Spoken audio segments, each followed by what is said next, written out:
마태복음 16장 22절 한 목소리로 우리 봉독하겠습니다.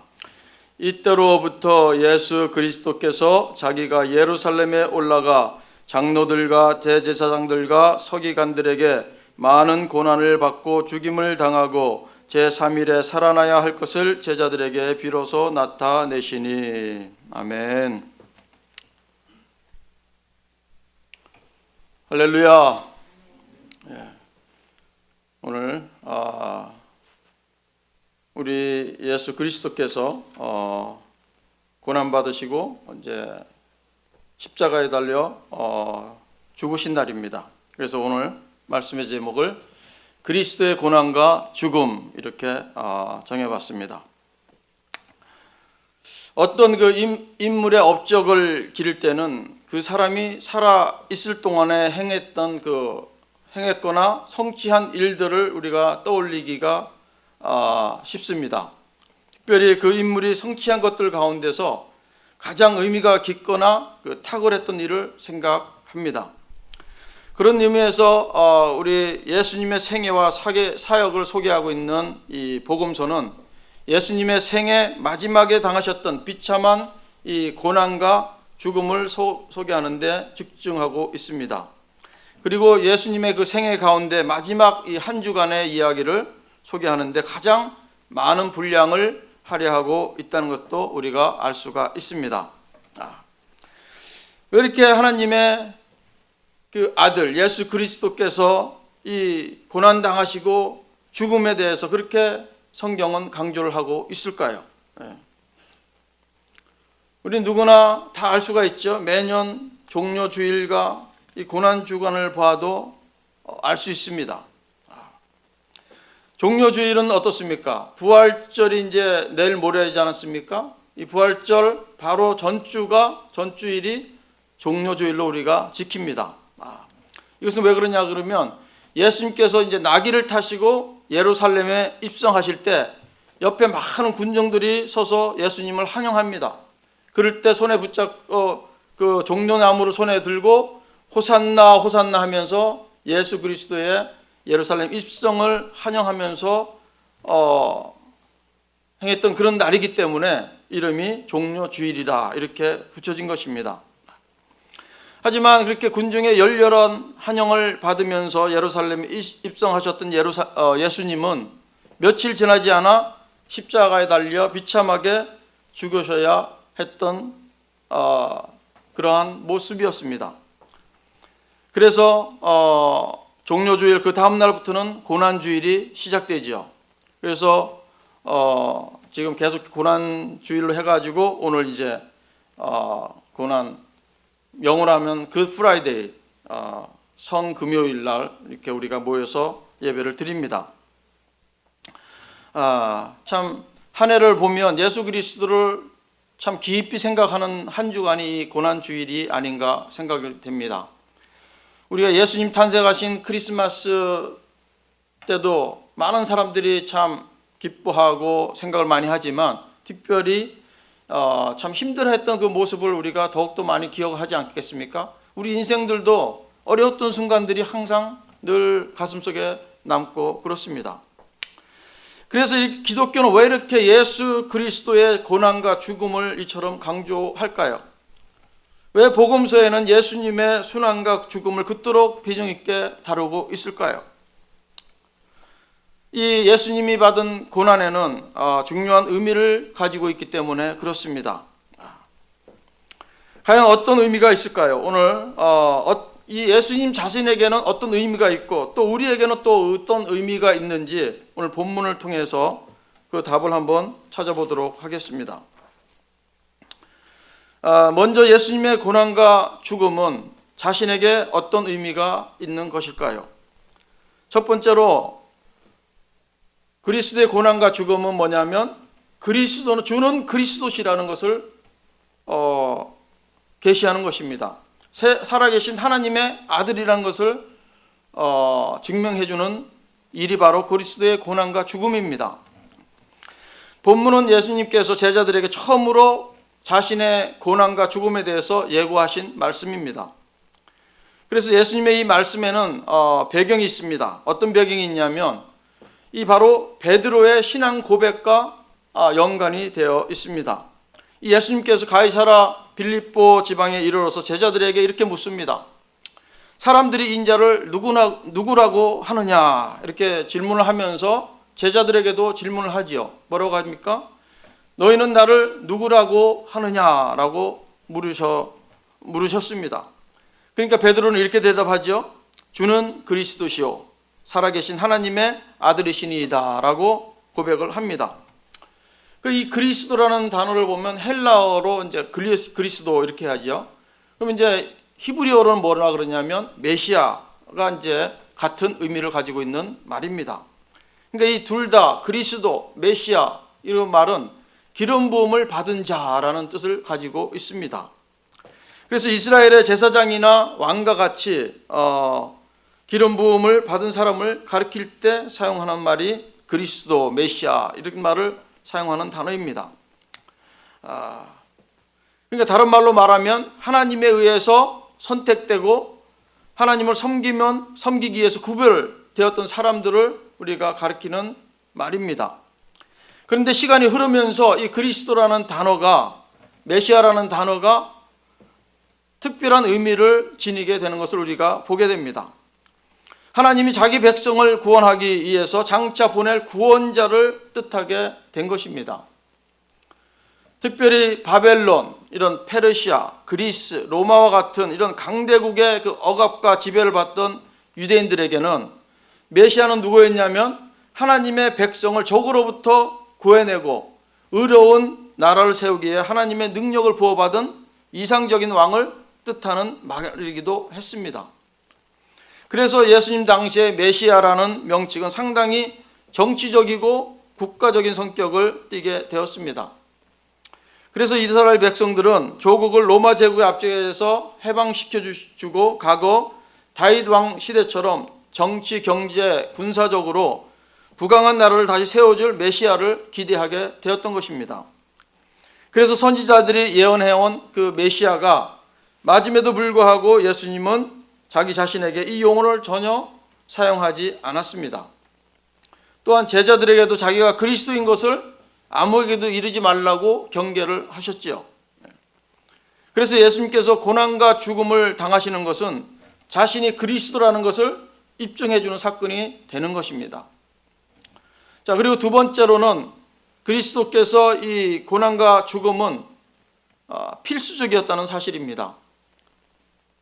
이런 상황에서 예수님은 제자들에게 자신이 예루살렘에 올라가 장로들과 대제사장들과 서기관들에게 많은 고난을 받고 죽임을 당하실 것을 알려주신 것입니다. 그리고 물론 3일 만에 부활하실 것도 함께 알려주셨지요. 왜 예수님은 이렇게 신앙 고백을 들은 후에 비로소 자신의 고난과 죽음에 대해서 제자들에게 말씀을 하셨을까요? 그것은 뭐냐 하면 예수님이 그리스도이신 것과 그분에게 닥쳐올 일들 사이에 필연적 관계가 있었기 때문입니다. 자신이 베드로가 고백한 대로 그리스도가 맞다면 예수님은 반드시 많은 고난과 죽임을 당하셔야 한다는 말씀과 같은 것입니다. 그러니까 예수님은 단순히 이것이 일어날 것이라고 예측하고 예언한 것이 아니죠. 본문은 예수님이 자신이 많은 고난을 받고 죽임을 당하고 3일에 살아나야 할 것을 제자들에게 비로소 나타내셨다고 기록하고 있습니다. 그런데 뉴 아메리칸 스탠다드 바이블에 보면, 미국 영어 성경에 보면 이 내용이 어떻게 되어 있냐면 He must go to Jerusalem and suffer many things 이렇게 되어 있어요. 이것은 뭐냐면 즉 예수님은 자신이 반드시 예루살렘에 올라가서 많은 고난을 받으신다라고 번역이 되어 있습니다. 우리말 성경에 보면 새 번역 성경에도 이렇게 비슷하게 번역을 했습니다.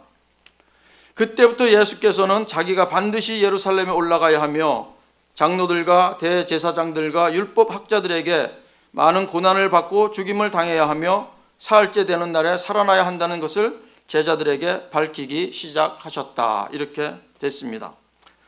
그러니까 이 말은 무슨 뜻이냐 하면 자신은 반드시 고난과 죽음을 당할 것인데 그럴 때 자신이 참 메시아라는 사실이 밝혀진다는 말씀입니다. 메시아는 반드시 고난과 죽음을 통해서 영광으로 나아가야 한다는 뜻을 내포하고 있습니다. 그렇다면 예수님은 자신이 반드시 많은 고난을 겪고 죽임을 당해야 한다고 생각하셨을까요? 왜 그것이 참된 메시아의 길이라고 예수님은 믿으셨고 사람들은 또 그렇게 믿을까요? 그것은 구약 성경에서 메시아의 고난과 죽음을 통해서 사람들을 죄에서 구원하고 하나님의 나라를 이 땅에 회복할 것을 계속해서 약속해 오셨기 때문에 그렇습니다. 그리고 하나님의 선지자들을 통해서 그 모든 예언들이 바로 자신에 대한 것임을 알고 계셨던 예수님은 그 약속의 말씀들이 이루어질 때가 다가오고 있음을 아시고 제자들을 준비시키기를 원하셨던 것입니다. 세 번째로는 그리스도의 고난과 죽음은 하나님의 약속과 예언의 성취입니다. 우리가 신앙생활을 하면서 구약과 신약의 관계성에 대해서 많은 얘기를 듣죠. 구약은 메시아에 대한 약속과 예언이고 신약은 그 약속과 예언의 성취다, 이런 말을 많이 들으셨을 것입니다.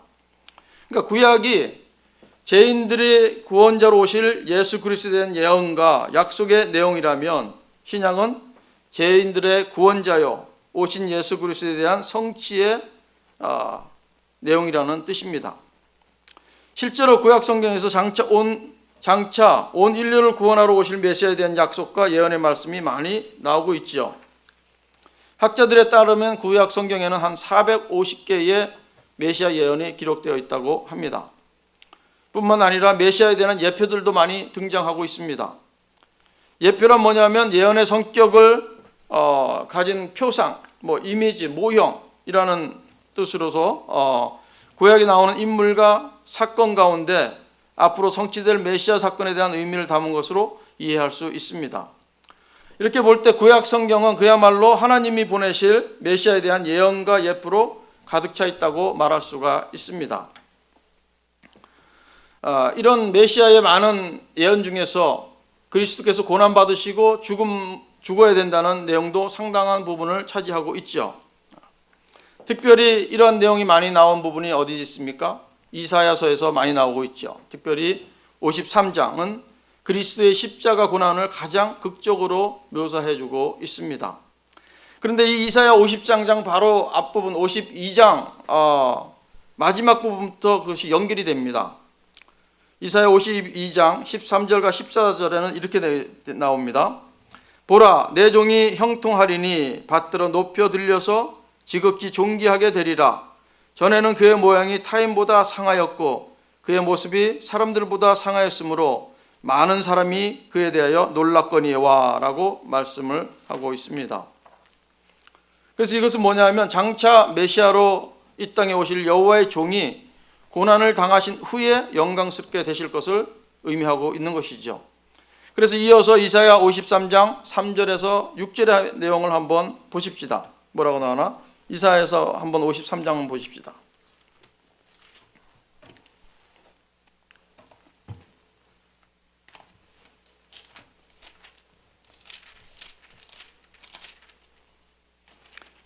이사야서 53장은 구약 성경 1033페이지 있죠. 53장 3절에서 6절까지 한번 우리 읽어보십시다. 3절에서 6절까지 다 찾으셨으면 같이 읽겠습니다. 그는 멸시를 받아 사람들에게 버림받았으며 강고를 많이 겪었으며 질고를 아는 자라. 마치 사람들이 그에게서 얼굴을 가린 것 같이 멸시를 당하였고 우리도 그를 희히 여기지 아니하였도다. 그는 실로 우리의 질고를 지고 우리의 슬픔을 당하였거늘 우리는 생각하기를 그는 징벌을 받아 하나님께 맞으며 고난을 당한다 하였노라. 그가 찔림은 우리의 허물 때문이요 그가 상함은 우리의 죄악 때문이라. 그가 징계를 받음으로 우리는 평화를 누리고 그가 채찍에 맞음으로 우리는 나음을 받았도다. 우리는 다 양 같아서 그릇 행하여 각기 제 길로 갔거늘 여호와께서는 우리 모두의 죄악을 그에게 담당시키셨도다. 아멘.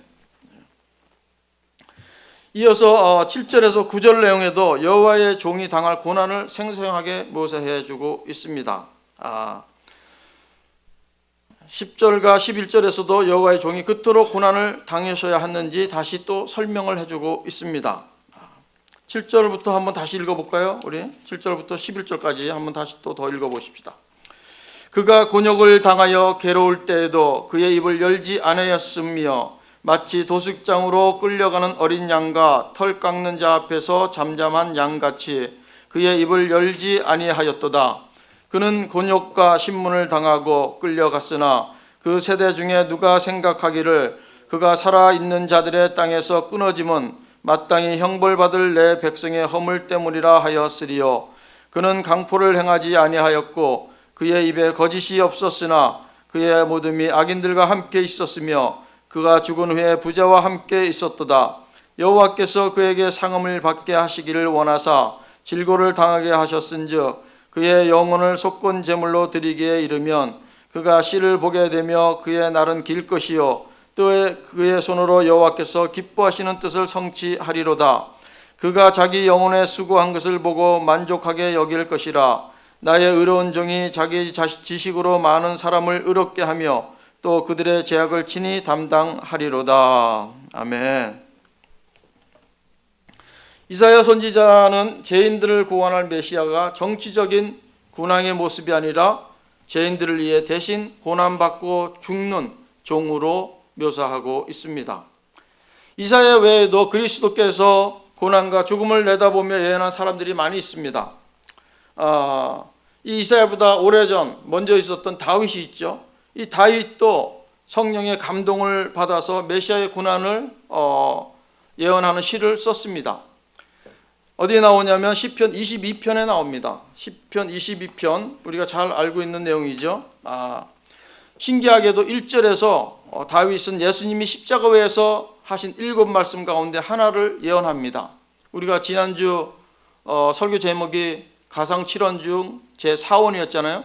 바로 그 7마디 중에서 네 번째 하신 말이 시편 22편 1절에 나오고 있습니다. 어떻게 나오냐면 읽어드릴게요. 제가 보세요. 내 하나님이여 내 하나님이여 어찌 나를 버리셨나이까. 어찌 나를 멀리하여 돕지 아니하시오며 내 신음소리를 듣지 아니하시나이까. 다윗이 이렇게 예언을 했습니다. 복음서에는 어떻게 기록되어 있습니까? 우리 지난주 말씀 보면 엘리 엘리 라마 사막다니라고 기록되어 있죠. 그래서 이것을 해석하면 하나님이여 하나님이여 어찌 나를 버리셨나이까 라고 복음서에는 기록이 되어 있습니다. 이 모습은 예수님께서 십자가에 달려서 죽으시면서 겪으시는 고통의 아주 최정점을 표현하고 있는 말씀이죠. 얼마나 고통스러웠으면 하늘에 있는 아버지 하나님께서 그렇게 고함을 치시켰습니까?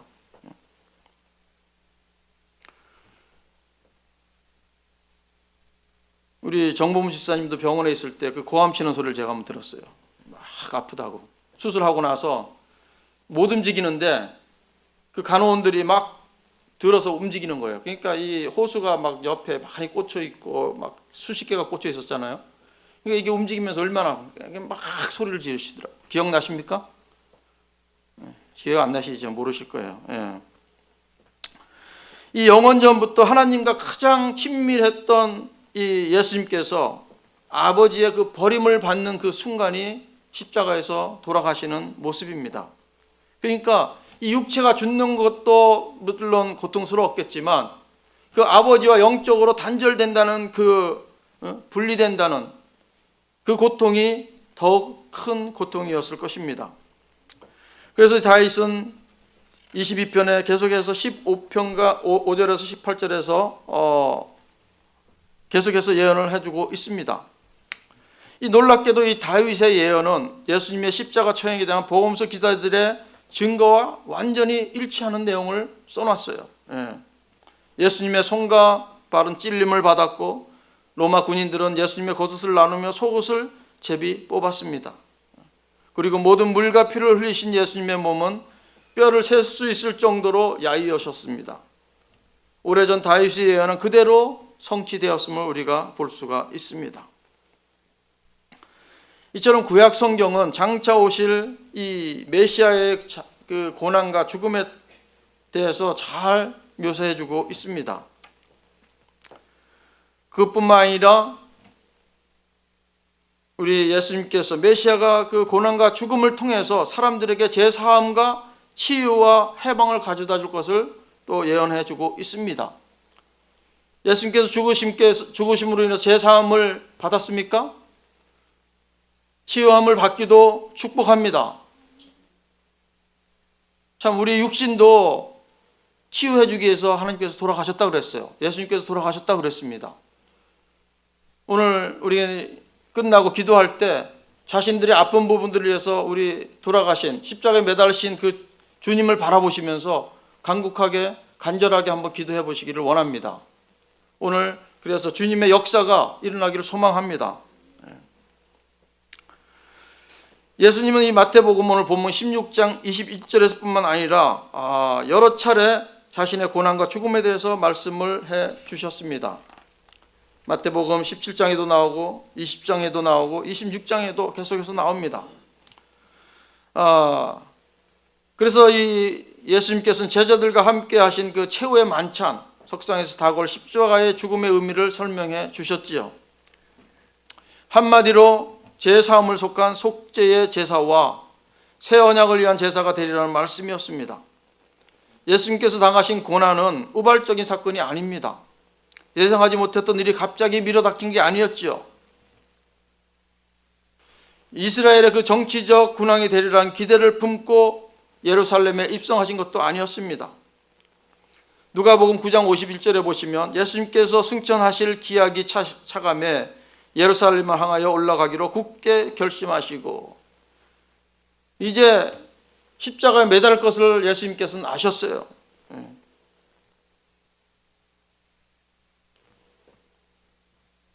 결심하셨습니다. 참 쉽지 않은 거죠. 자기가 죽었다고 다시 살아날 부활하실 것을 아셨지만 참 이것은 쉬운 일이 아니었습니다. 그래서 겟세마네 기도에서 하나님 앞에 기도하지 않습니까? 이 잔을 내게서 옮길 수 있으면 옮겨달라고. 자기가 해야 될 일이라는 걸 알면서도 이 죽음이라는 것이 참 너무나 힘들고 고통스러운 일입니다. 특별히 십자가에서 고통은 최고의 고통을 수반하는 죽음이라고 합니다.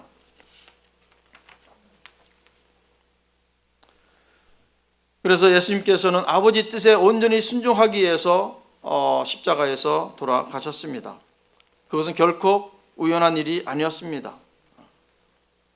그것은 하나님께서 예정하시고 계획하시고 약속대로 일어난 사건입니다.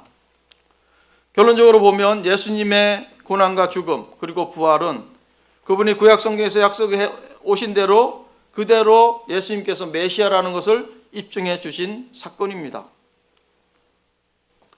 또한 그분의 죽음과 부활이 우리의 죄와 사방에서 건져내기 위한 하나님의 구원 사건임을 확증해 주는 사건이었습니다. 하나님은 우리가 죄악으로 인해서 고통당하며 참 사는 이런 현실을 팔짱 끼고 지켜보시는 분이 아닙니다. 자기 아들을 십자가의 제물로 내주면서까지 함께 아파하시고 고통받으시는 분이 우리 아버지 하나님이십니다. 우리에게 고난을 주고서 즐거워하는 그러한 잔인한 신이 아니라는 것을 우리는 알아야 합니다. 그들은 우리가 아플 때 같이 고통받으시는 분이라는 것을 우리가 기억해야 합니다. 그래서 신앙성경 예수님의 고난과 죽음을 비중 있게 다루는 이유가 거기에 있습니다. 고난주간 우리를 향한 하나님의 그 지극하신 사랑을 우리가 깊이 묵상하면서 보내는 이유도 거기에 있는 것입니다. 참 이렇게 예수님의 죽음을 생각할 때 기억나는 사람이 있습니까? 가룟 유다가 기억나지 않습니까? 가룟 유다. 사실 예수님께서 십자가에 죽는 것은 다 예정되어 있었어요. 계획되어 있던 것이죠. 그렇죠? 가룟 유다가 그렇지 예수님을 팔아먹지 않았어도 예수님께서는 십자가에 돌아가시게 돼 있는 것이죠. 그런데 문제는 뭐냐면 왜 하필 가룟 유다가 배신을 했냐는 것입니다. 이 가룟 유다는 한편으로 보면 우리들과 똑같은 모습을 가지고 있는 것 같아요. 여러분과 저는 가룟 유다 같이 하나님을 배반하지 않고 잘 살 수가 있습니까? 우리도 연약하고 부족한 존재들입니다. 가룟 유다가 했던 것과 똑같은 일을 우리도 하고 있을 수도 있어요. 이 가룟 유다가 예수님을 은 30에 팔지 않았습니까? 은 30에 팔은 것은 참 여러 가지 의미가 있다고 합니다. 여러 가지 의미가 있다고 합니다. 요한복음 12장 6절에 이렇게 이야기합니다. 가룟 유다에 대해서 이렇게 말합니다. 이렇게 말함은 가난한 자들을 생각함이 아니요 그는 도둑이라 돈깨를 맞고 거기 넣은 것을 훔쳐감이라. 이 내용이 어떤 내용이냐면 그 마리아가 옥합을 깨지 않습니까? 예수님의 위해서 옥합을 깼을 때 왜 그 300데나리온이나 되는 그 어마한 돈을 그렇게 낭비하느냐 하면서 이 말을 한 거예요. 이렇게 말함은 가난한 자들을 생각함이 아니요 그는 도둑이라 돈깨를 맞고 거기 넣은 것을 훔쳐감이라. 이런 도둑의 이런 속성이 있었다는 거예요. 우리들도 마찬가지 아닙니까? 우리도 도덕 심보가 있어요. 잘 나타나지 않을 때가 있어서 그렇지. 자, 요한복음 13장 2절에는 이렇게 얘기합니다. 가룟 유다를 향해서 마귀가 벌써 시몬의 아들 가룟 유다의 마음에 예수를 팔려는 생각을 넣었다고 얘기합니다. 그러면서 누가복음 22장 3절에는 열둘 중에 하나인 가롯인이라 부르는 유다에게 사탄이 들어가니. 그래서 예수님께서 뭐라 그럽니까? 가룟 유다를 향해서 마태복음 26장 24절에 인자는 자기에 대하여 기록된 대로 가거니와 인자를 파는 그 사람에게는 하가 있으리로다. 그 사람은 차라리 태어나지 아니하였더라면 좋을 뻔하였느니라. 이 가룟 유다가 이렇게 된 근본적인 문제는 뭐냐면 성령의 소욕보다 육체의 소욕을 더 중요하게 생각했기 때문에 그렇습니다. 우리에게는 옛사람의 모습이 있고 새사람의 모습이 있지 않습니까? 유다는 옛사람의 모습을 더 좋아했다고 볼 수가 있는 것입니다. 새사람의 모습에는 관심이 없었음을 알 수가 있습니다. 새사람의 모습은 무엇입니까? 예수님을 닮아가는 모습입니다. 성화되는 모습이에요. 오늘날에도 많은 그리스도인들이 예수님의 십자가 사건에 먹칠을 하는 사람들이 많이 있습니다. 왜냐하면 옛사람이 죽지 않아서 그렇습니다. 새사람이 너무나 약하기 때문에 그런 것입니다. 그래서 우리는 참 아까 찬송도 이런 찬송을 했지만 갈라디아서 2장 20절 내용이 참 필요합니다. 이 가룟 유다와 같은 실수를 하지 않으려면 우리는 이 갈라디아서 2장 20절을 늘 묵상할 필요가 있습니다. 내가 그리스도와 함께 십자가에 못 박혔나니 그런즉 이제는 내가 사는 것이 아니요 오직 내 안에 그리스도께서 사시는 것이라. 이제 내가 육체 가운데 사는 것은 나를 사랑하사 나를 위하여 자기 자신을 버리신 하나님의 아들을 믿는 믿음 안에서 사는 것이라. 아멘. 우리가 그리스도와 함께 못 박혀 죽었다고 여겨야 됩니다. 늘 항상 죽었다고 기억해야 돼요. 우리가 죽지 않기 때문에 옛사람이 자꾸 살아나는 거예요. 새사람이 살아나야 합니다. 이제는 내가 사는 것이 아니라고 우리는 고백할 수가 있어야 합니다. 내 안에서 그리스도께서 사시는 것이다. 마귀가 와서 문을 두드릴 가장 좋은 방법은 누구를 내보내는 겁니까? 내가 나가야 되는 것이 아니라 예수님을 내보내야 사단이 떠나갈 줄 믿습니다. 근데 이 유다는 어떻게 했습니까? 자기가 나간 거예요. 그러니까 어떻게 됐어요? 사단이 그냥 들어와 버린 거예요. 계속해서 생각으로 이 사단의 생각을 주어 넣는데 나중에는 사단이 그냥 들어와 버렸어요. 예수님 믿는 사람도 사단이 들어올 수 있습니다. 우리는 막아내야 돼요. 이겨내야 합니다. 내가 싸우려고 그러면 못 싸워요. 못 이겨요. 예수님을 내보내야 합니다. 하나님의 말씀으로 대적해야 합니다. 틈을 줘서는 안 돼요. 틈을 주면 누구든지 가룟 유다와 같은 실수를 할 수가 있습니다. 자, 우리는 모두 예수 그리스도의 그 목숨과 맞바꾼 은혜를 받은 사람들입니다. 그래서 이 놀라운 은혜를 받은 사람으로서 자기를 늘 부인하면서 십자가를 지고 주님 가신 길을 따라가기로 결심하기를 주님의 이름으로 축복합니다.